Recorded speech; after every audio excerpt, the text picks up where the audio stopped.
I feel like no team in the AFC better illustrates just how good the AFC is than the Cincinnati Bengals because for almost the entire year, we were talking about the Bills or the Chiefs, and lo and behold, the Bengals with a completely depleted offensive line that wasn't very good to begin with.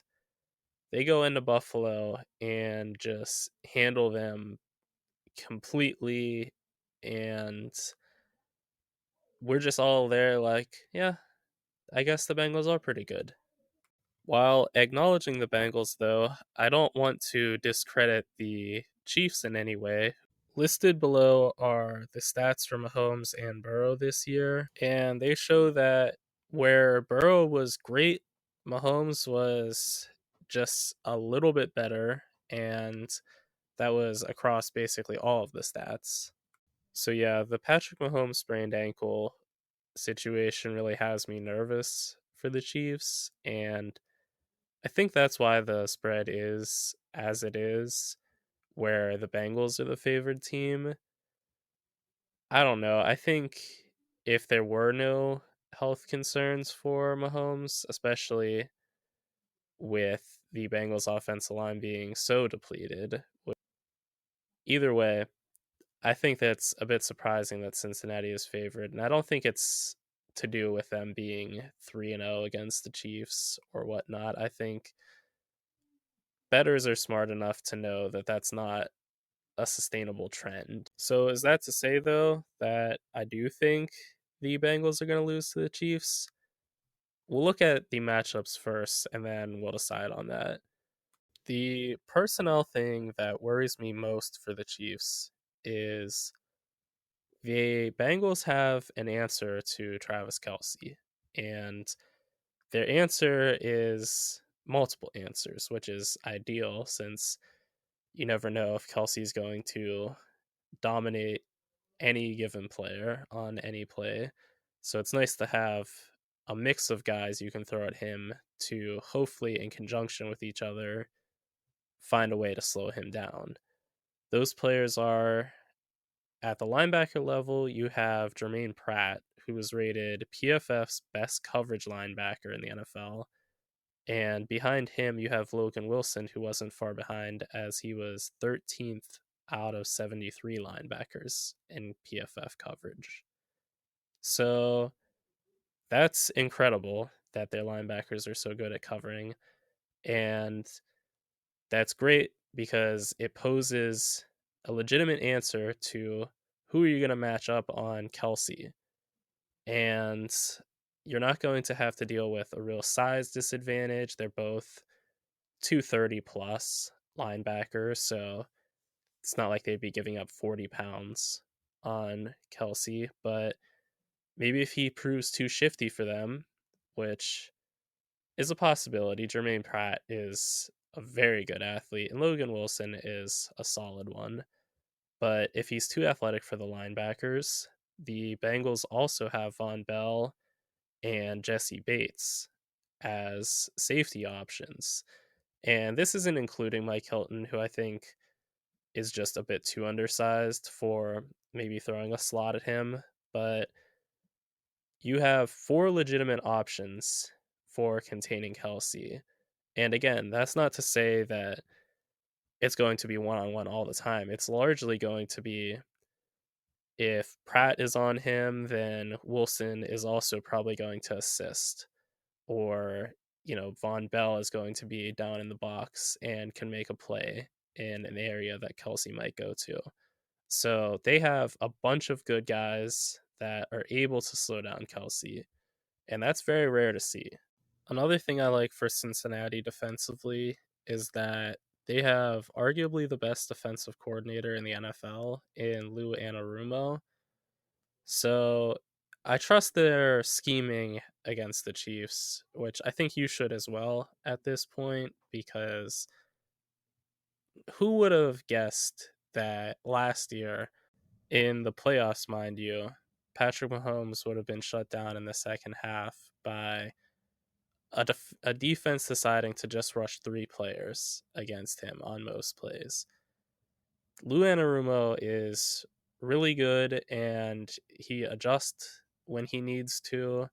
And really, in addition to that, Zach Taylor is also a sneaky good coach at this point, because for as much of a issue as he seemed to be last year and prior to that, he is actually a pretty legit coach at this point who's just buying into what Burrow does well, which is pass the ball. I mean, don't complicate it much more than that.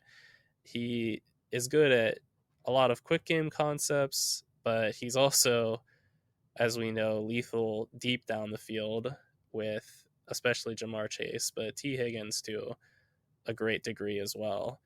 So Zach Taylor is doing a good job this year of not getting in the way. And that's sometimes as good as actually employing great tactics of your own. It's doing what you need to do to have a successful team, and that's what being a good coach is. So, though the Bengals do match up really nicely against the Chiefs defensively, the Chiefs do have some things that they can target. And a major part is the run game, which is not what you want to hear when you have Patrick Mahomes as your quarterback.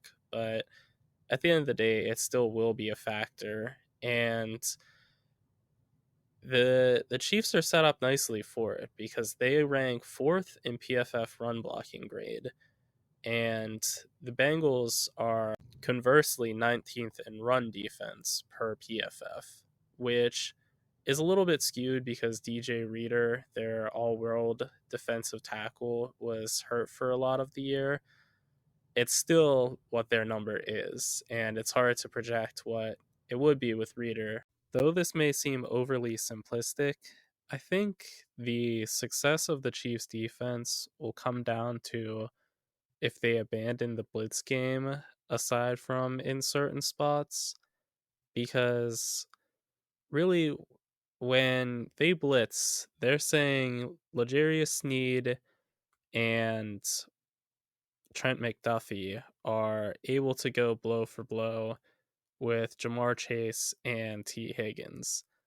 And I really like the Chiefs duo at corner, but I'm sorry, I don't trust anyone one on one entirely with the Bengals receivers. So I think it's asking for trouble if they blitz. And it's really a proposition that's just not worth it either, because why do they blitz so much in the first place? It's because their defensive line isn't very good and they have good cover guys. But against the Bengals, the offensive line should be allowing pressure regardless of if you're blitzing or not. Because at the end of the day, they were not very good to begin with, and now they're down 3 starters, maybe again. So, with that said, I think we can expect Chris Jones to have a major impact on the game as well. Because if they allow him time to develop a pass rushing plan against even a double team on every play, he's going to have some success getting in. And granted, that may be the only success the Chiefs have in getting pressure. It'll still be quick pressure directly up the middle, which is a recipe for slowing down a very high end offense in Cincinnati. So, in the end, what do I think is going to decide the game? As lame as it is to say, I think it's going to be the health of Mahomes. And the reason I say that's going to decide the game is because these teams are so evenly matched and just such powerhouses on the offensive side of the ball that you need to find something small to differentiate the teams. And usually I would just defer to who has home field in decisions of tie breaking, but I think Mahomes at 90%, let's say, is such a drop off from the superstar maybe best player of all time levels he can play at to just being about as good as Burrow, let's say. I also think you could argue that the Bengals have the better defense and also the better matchup defensively as well, which doesn't mean everything, as I think this is going to be over the over under score, but I think the Bengals do have a natural way to defend Travis Kelce, the head of the snake, if you will, for the Chiefs.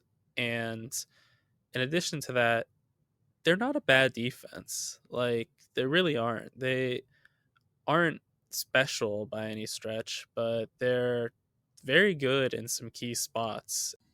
And if you made it this far in the video, thank you very much for watching. And please be sure to like and subscribe for more content like this.